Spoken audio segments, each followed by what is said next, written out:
앞에 감사의 예배를 드리는 여러분들을 하나님이 기뻐하시고 우리 예배를 받으시며 또 큰 은혜와 복을 주시기를 축복합니다. 여러분, 우리 머리가 좋은 사람들을 이야기할 때에 IQ가 높다 막 그런 얘기들을 하죠. 지능지수가 얼마냐? 그래서 150이 넘으면은 멘사라 그러죠. 멘사. 특별히 아주 머리가 뛰어난 사람들 그룹들을 이렇게 따로 이렇게 배치를 하는 그런 것을 볼 수가 있습니다. 그래서 과거에는 IQ가 높은 사람이 세상에서 성공한다. 그래서 IQ에 목숨을 걸었던 분들이 많이 있습니다. 그러다가 EQ라는 게 나왔습니다. 감성지수. 세상이 많이 변했다. 옛날에는 머리만 좋았으면 되는데 요즘은 이제 감성이 좋아야 된다. 그래서 사람들과의 어떤 그 관계가 좋은 사람, 그런 사람들이 세상에서 성공한다. 그래서 EQ가 높아야 된다. 그래서 EQ를 높인다고 온갖 방법을 다 동원해서 사용하기도 했습니다. 그러면서부터 무슨 뭐 SQ도 나오고 영적인 지수 뭐 이래가지고 SQ도 나오고 별의별 지수들이 많이 나온 것 같습니다. 근데 사실 그러한 것들은 이제 사람들에 대해서 내리는 평가죠. 근데 그런 평가들은 사실일 수도 있고 또 아닐 수도 있습니다. 뭐 정확하게 그 사람의 지능, 감성, 영성 이런 것들을 사실 우리가 평가해낸다는 것은 쉽지가 않습니다. 그렇기 때문에 그런 게 중요한 것이 아니고 하나님은 우리를 뭘로 평가하실 것인가? 여기에 우리가 관심을 집중해야만 될 것입니다. 물론 하나님의 관심이 어디에 있는가라고 하는 것은 답은 명백합니다. 사무엘상 16장 7절에 보면 그의 용모와 피를 보지 말아라. 내가 이미 그를 버렸다. 내가 보는 것은 사람과 같지 아니하니 사람은 외모를 보거니와 나 여호와는 중심을 보느니라. 하나님의 관심은 사람들의 중심에 있습니다. 중심이라고 하는 것은 마음이죠. 마음. 우리 인간의 마음. 하나님의 관심은 우리의 마음 속에 어떤 생각으로 가득 차 있는가. 여기에 하나님은 늘 관심을 가지고 계십니다. 우리가 IQ가 얼마나 똑똑하냐, 감성 지수가 얼마나 높으냐, 이런 것보다도 하나님은 우리의 마음 속에 뭐가 가득 채워져 있느냐, 뭐가 많이 들어있느냐라는 이런 것을 보기를 원하시는 것이죠. 그리고 그런 마음 속에는 뭐 여러 가지 다양한 생각들이 들어있는데 그 중에서도 하나님은 가장 보고 싶어 하시는 것이 아마 하나님께 대한 감사일 것입니다. 우리 마음 속에 하나님에 대한 감사하는 마음이 얼마만큼 많이 들어앉아 있는가. 하나님이 늘 거기에 관심을 가지고 보실 것입니다. 그래서 뭐 감사를 굳이 뭐 지수를 이렇게 붙인다면은 TQ라고 할 수 있겠죠. 땡스 컨텐트라고 하는 이렇게 감사 지수라고 우리가 말할 수 있겠는데 여러분의 감사 지수는 얼마나 됩니까? 물론 그 결정하는 기준은 명확하지 않습니다. 이렇게 설문지가 나와 있는 것도 아니고, 그렇기 때문에, 여러분 스스로가, 내가 가지고 있는 감사의 지수는 얼마나 되는가, 한번 오늘 감사절을 맞이하면서 여러분 스스로를 한번 평가해 보시기를 바랍니다.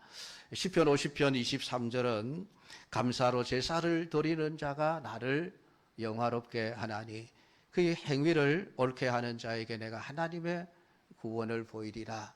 그런 말씀을 하셨습니다. 우리가 하나님의 영광을 위해서 산다. 늘 그런 얘기들을 참 많이 합니다.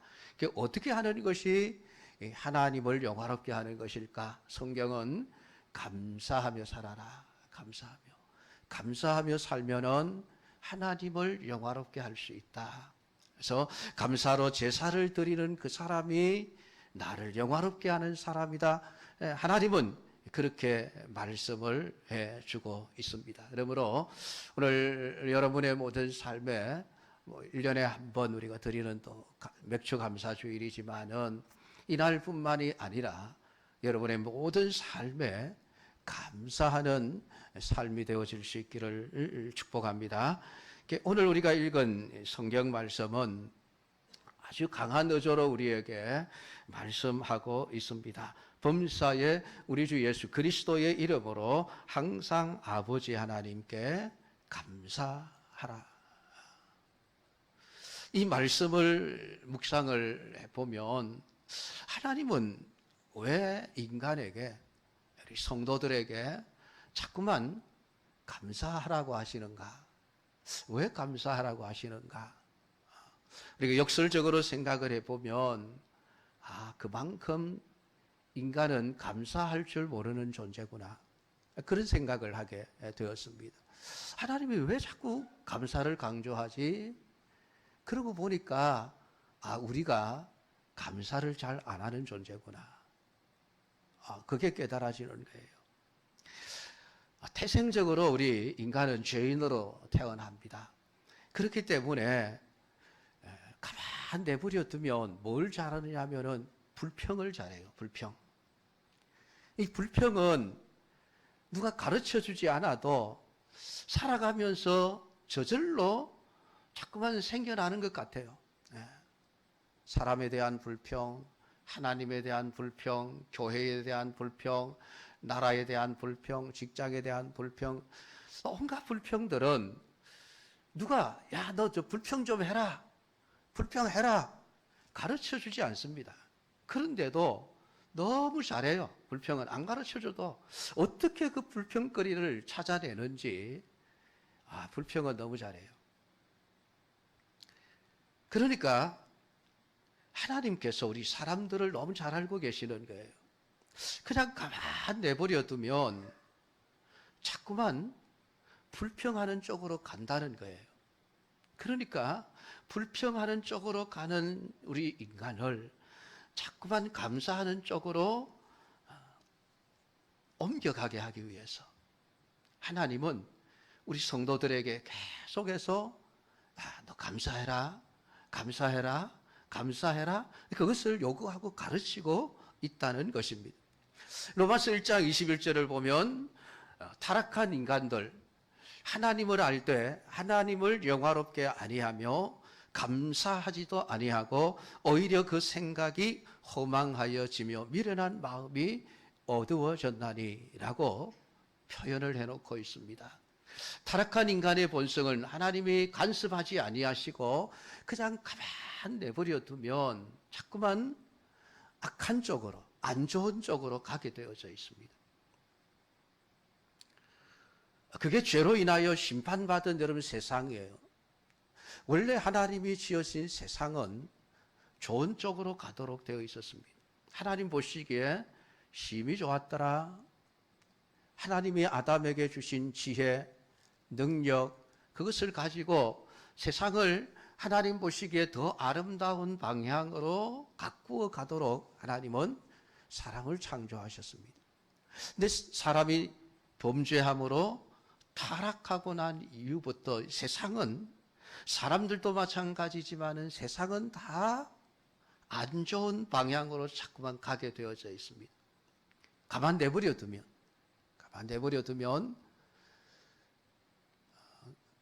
그것을 과학에서도 분명하게 말하고 있죠. 연력학 제1법칙이라고 하는 그 법칙이 있고 연력학 제2법칙이라는 게 있습니다. 1법칙은 이 세상에 존재하는 것들은 그 총량, 에너지의 총량은 변하지 않는다. 그러니까 없던 게 더 생겨나는 것도 아니고 있던 게 사라져 없어지는 것도 아니다라고 하는 것이죠.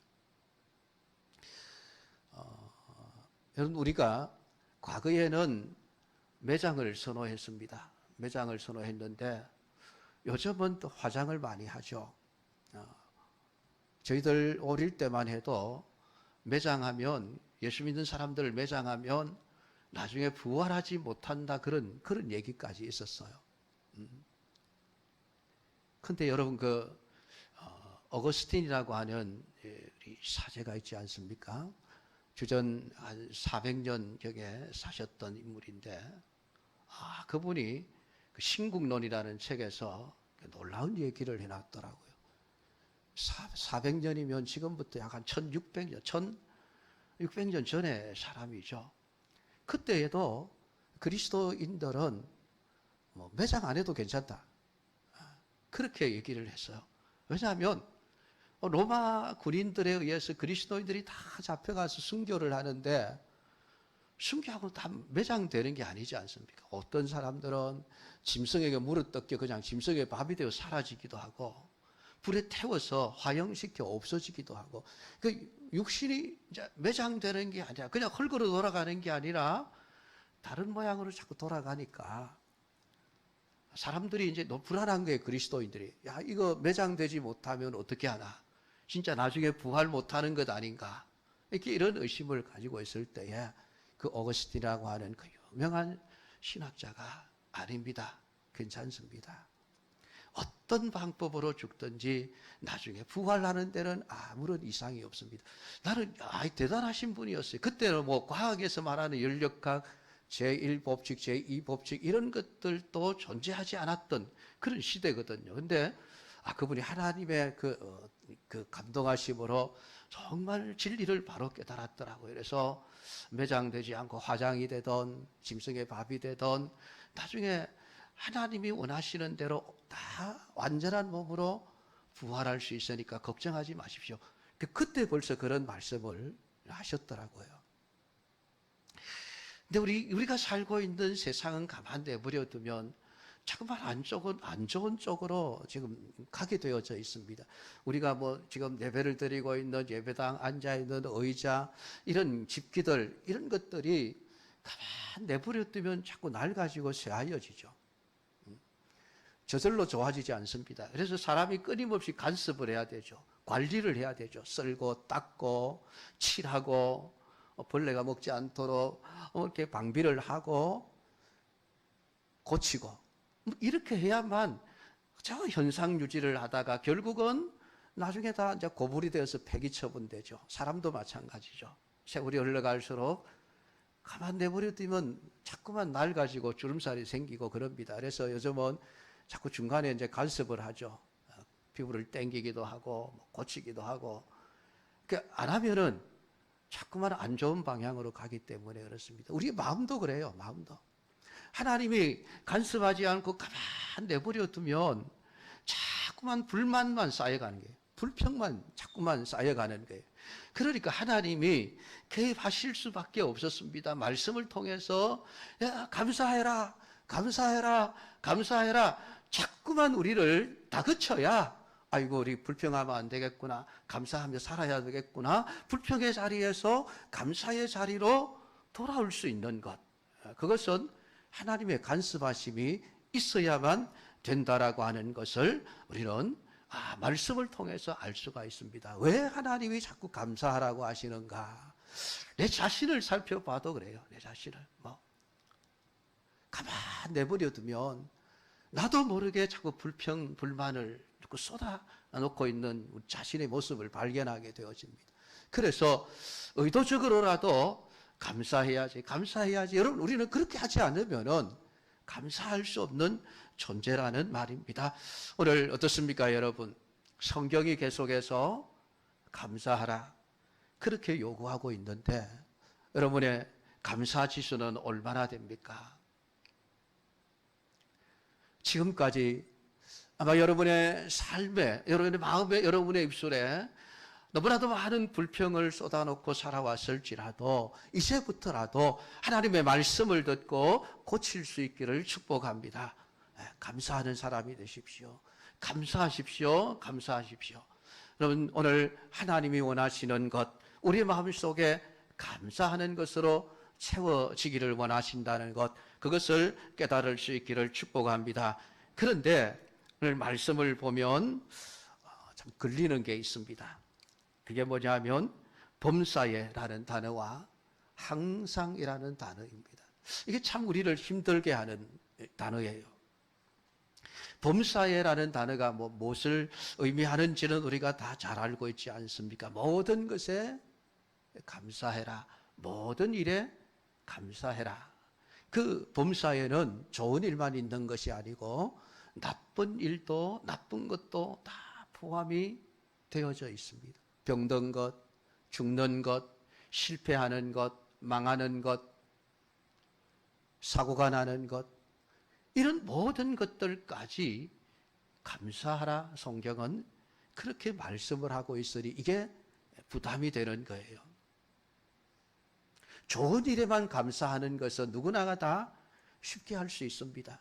좋을 때는 감사하고 좋지 못한 일에는 불평을 쏟아놓아라. 성경이 그렇게 말씀하시면 얼마나 좋을까요?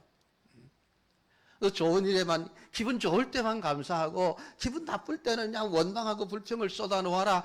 그렇게 말씀하셨으면 부담이 안 될 텐데 모든 것에 감사하라. 모든 일에 감사하라. 이러니까 참 감사하는 게 쉽지가 않고 늘 부담이 될 수밖에 없다는 것입니다. 또한 항상이라고 하는 것은 시간적인 의미죠. 언제든지 하루 24시간 늘 감사하는 삶을 살아라 라는 이야기를 하고 있는 것입니다. 이게 참 부담이 여러분 되지 않습니까? 여러분 우리가 하루만 생각해도 아침에 일어나서 불평할 일들이 얼마나 많습니까? 가족 때문에 불평하고 일 때문에 불평할 일이 생기고 다른 이웃들 때문에 불평할 일이 생기고 이것저것 모든 것을 보면은 감사하는 시간보다는 불평할 시간이 훨씬 더 많은 것이 우리의 일상적인 삶입니다. 그런 삶을 하나님은 고치라고 말씀을 하는 겁니다. 아침부터 밤늦어 잠자리에 들 그 시간까지 어쩌면은 성경은 우리에게 잠을 자면서도 하나님께 감사하는 꿈을 꾸면서 자라. 막 그렇게 말씀하시는 것 같아요. 항상이라는 뜻이. 꿈도 감사하는 꿈을 꾸면서 자라. 아마 그렇게 말씀하시는 것 같습니다. 그러니까 이게 어려운 일이에요. 어려운 일이에요.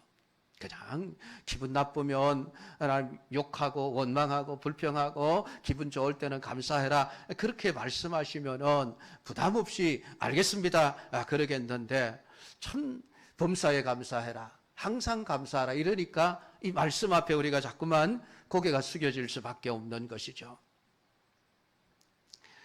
우리는 늘 조건을 따져가면서 감사합니다. 이것은 감사할 일이고 저것은 감사하지 못할 일이야. 우리는 환경을 보고 우리는 현실을 보고 자꾸만 따집니다. 하나님 이건 감사 못하겠습니다. 저것은 감사할 일이군요. 나름대로 우리가 그리스도인으로서 감사하려고 많은 노력도 하고 또 실제로 감사하는 말을 많이 사용하기도 하지만은 아직까지 우리는 범사에 항상이라고 하는 이 말에는 미치지 못하는 우리 자신들을 숨길 수가 없는 것이지요. 여러분 한번 생각해 보십시오. 다른 사람에게 감사하라는 말을 하는 것은 굉장히 쉽습니다. 우리 이웃이, 우리 신앙의 형제들이 어려운 일을 만났을 때 우리는 너무나도 쉽게 감사하십시오, 감사하십시오 그런 말들을 우리 쉽게 할 수 있습니다. 그러나 정작 우리 자신들에게 환난이 오고 어려움이 오고 실패가 찾아올 때에 누군가가 옆에서 그래도 감사하십시오라고 말하면 여러분 우리 어떤 생각이 들까요? 어떤 생각이 들까요? 지일 아니라고. 안 당해봐서 그러지. 아마 그런 생각이 먼저 어떻게 떠오를 겁니다. 여러분 그게 우리 인생이에요. 그러니까 성경은 우리에게 끊임없이 범사에 감사해라, 항상 감사하라 말씀을 하실 수밖에 없는 거예요. 1988년 미국의 그 대통령 선거가 한창 전국을 뜨겁게 달구고 있을 때에 그때의 중요한 정치적인 이슈가 사형 폐지론이었습니다. 사형을 존속시켜야 될 것인가 폐지해야 될 것인가에 대해서 당시 그 민주당의 후보였던 마이클 듀카키스라고 하는 분이 계셨습니다. 이분은 철저하게 사형 폐지론을 주장하시는 분이었습니다. 그래서 전국을 다니면서 사형제도를 없애야 됩니다. 이제 유세를 하고 다녔는데 어느 날 그 유명한 CNN 방송의 토크쇼에 초대를 받게 되었습니다. 그때 그 유명한 버나드 쇼라고 하는 분이 앵커로서 진행하고 있는 쇼였는데 그 버나드 쇼라는 그 분이 듀카키소라는 분에게 이런 질문을 이제 던집니다. 선생님은 사형제도를 폐지하라고 주장하신다죠? 네, 그렇습니다. 선생님 참 훌륭한 일을 하십니다.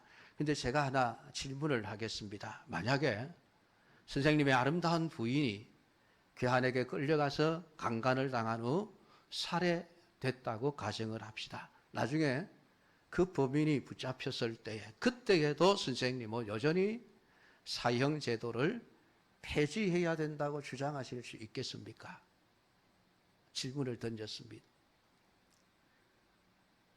그 질문을 받고 듀카키스라는 분이 대답을 못했습니다. 머뭇머뭇거리며 말을 더듬기 시작했는데 그게 전국의 방송을 통해서 다 나간 거예요. 수천만의 미국인들이 그 방송을 보았습니다. 그러면서 입으로는 자기와 상관이 없으니까 사형제도를 폐지하라고 주장한 사람이지 진짜 자기 일이 되면 그런 주장을 할 사람이 아니라 이런 인상이 심어지면서 그만 대선에서 패배하고 말았다고 합니다. 전형적인 내로남불이었던 것이죠. 그럼 우리가 다른 사람의 아픔에 대해서는 얼마나 쉽게 감사하십시오, 감사하십시오. 건면해 줄 수 있습니다. 그러나 우리 자신들이 아픔을 겪을 때에 누군가가 그래도 감사하십시오라고 말하면은 우리는 쉽게 받아들이지를 못하는 것이 우리라고 하는 것입니다. 과연 여러분 젊은 나이에 암으로 죽어가는 아내를 쳐다보는 남편이 과연 감사하실 수 있겠습니까? 오랜 지병을 가지고 하나님 앞에 아무리 기도하고 부르짖어도 고쳐주지 아니하시고 병은 점점 더 깊어가는 자신을 보면서 과연 그 입에서 감사가 나올 수 있을까요?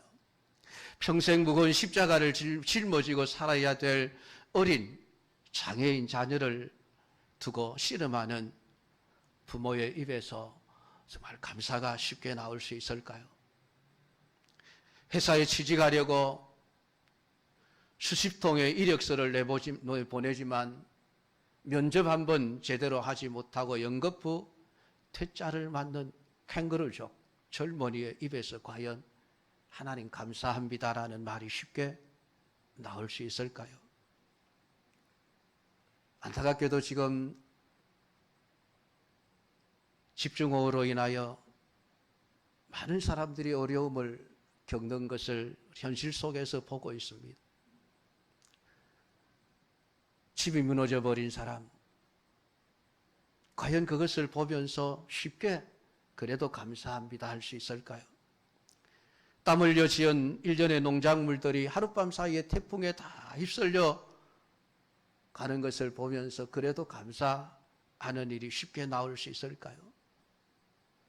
남의 일이 아니라 내 일이라면은 나는 정말 그래도 내 입에서 그래도 하나님 감사합니다라는 말이 쉽게 나올 수 있을까요? 아니요. 절대로 쉽게 나오지 않습니다. 그냥 나오지 않습니다. 훈련해야 돼요. 연습해야 돼요. 그래서 성경은 계속해서 우리에게 감사하라, 감사하라, 감사하라 강조하고 있는 것입니다. 감사는 그냥 나오지 않습니다.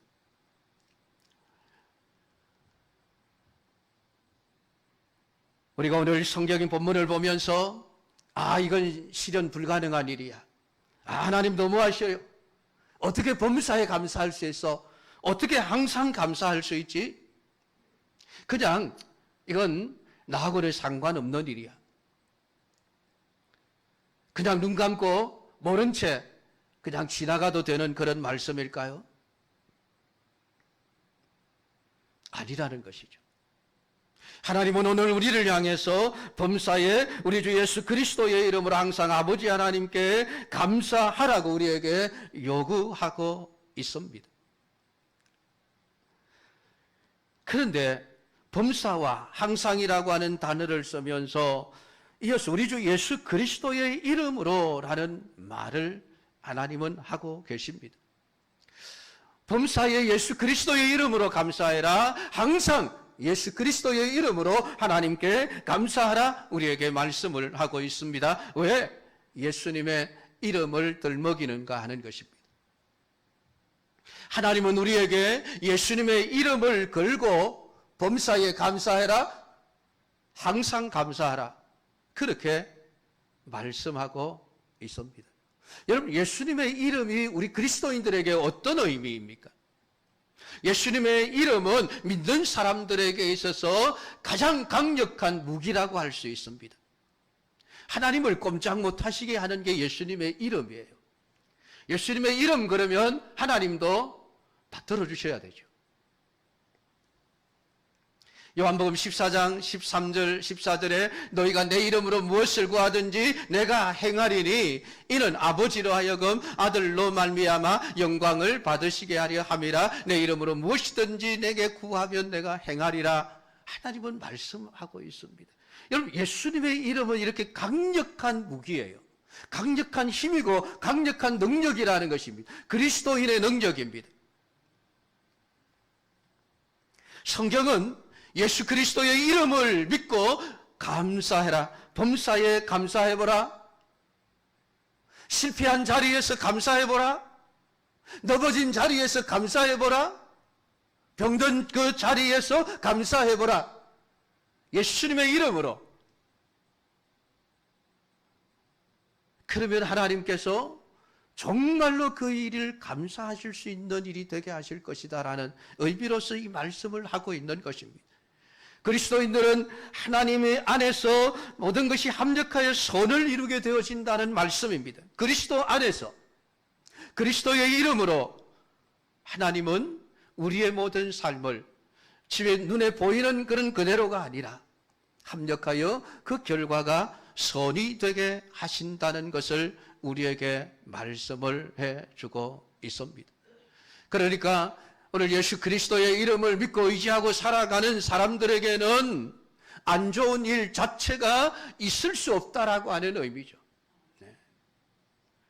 그리스도의 이름 안에서 모든 일들은 언제나 선하고 좋은 일들이다. 이것을 생각하라고 하시는 것입니다. 여러분, 그래서 감사는 믿음이에요. 감사와 믿음은 비례합니다. 믿음이 좋은 사람은 감사 지수가 높을 수밖에 없습니다. 믿음이 약한 사람은 감사 지수도 낮을 수밖에 없습니다. 믿음이 좋으면 좋을수록 감사의 지수는 높아지게 되어져 있습니다. 그러니까 그 사람의 입을 보면서 그 사람이 하는 말을 들으면서 감사하는 말을 많이 하는 사람을 본다면은 그 사람은 틀림없이 믿음이 좋은 사람이라고 해도 틀리지 않습니다.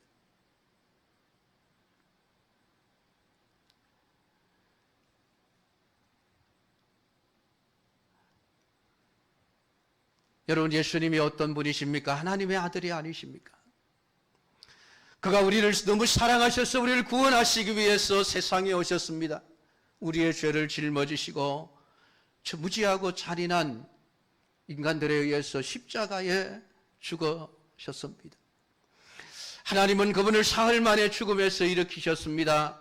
그리고 누구든지 예수 그리스도를 구주로 고백하는 사람들에게 사죄의 은총을 주실 뿐만이 아니라 하나님의 자녀가 되는 권세를 주셨습니다.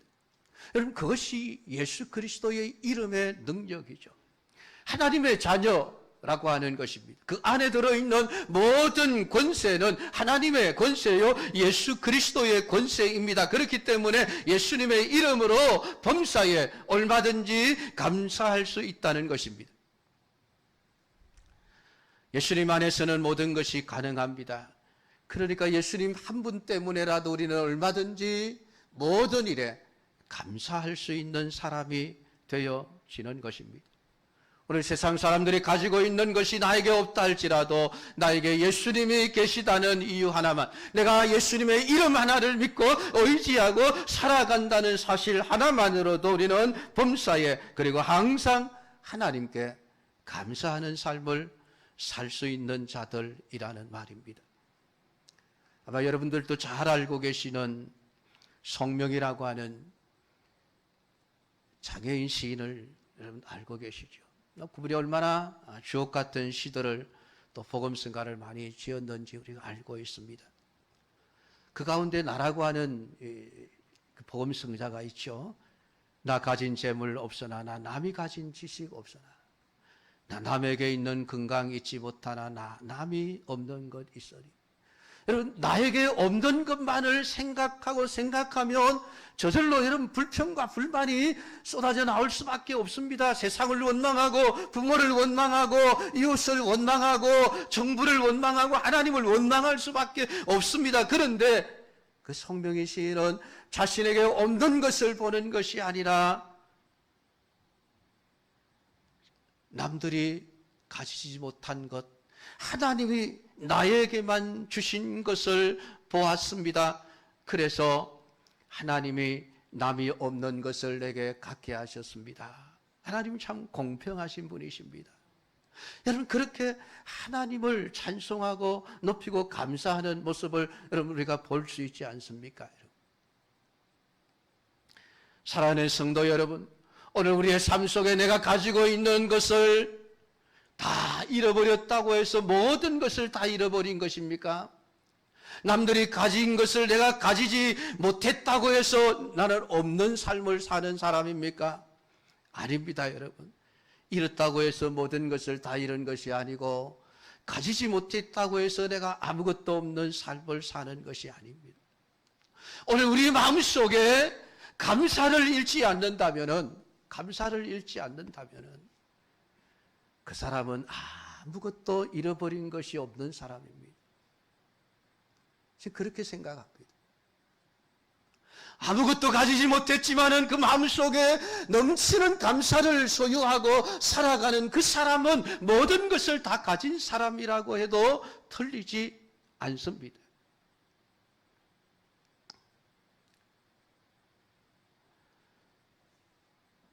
사랑하는 성도 여러분, 오늘 하나님께서는 우리에게 범사에 우리 주 예수 그리스도의 이름으로 항상 아버지 하나님께 감사하라고 말씀하시는데 우리가 할 수 없는 것을 하라고 요구하시는 것이 아닙니다. 하나님은 충분히 우리가 범사에 항상 감사할 수 있도록 예수 그리스도를 우리에게 주셨다라고 말씀하고 있습니다. 오늘 이 맥주감사절을 맞이하면서 여러분의 마음속에 얼마만큼 감사하는 마음으로 가득 채워져 있습니까? 10%입니까? 20%입니까? 50%입니까? 100%입니까? 그냥 감사주일이니까 감사 헌금 이렇게 좀 드리면 아이고 내가 해야 할 감사 다 했다, 여러분 그렇게 생각하시지 마십시오. 감사는 여러분의 마음입니다. 여러분의 마음속에 하나님을 향한 진정한 감사, 어떤 상황에서도 감사할 수 있는 범사의 감사, 항상 감사하는 마음으로 가득 채워져 있는 우리 믿음의 사람들이 다 될 수 있기를 주님의 이름으로 축복합니다. 기도하십시다.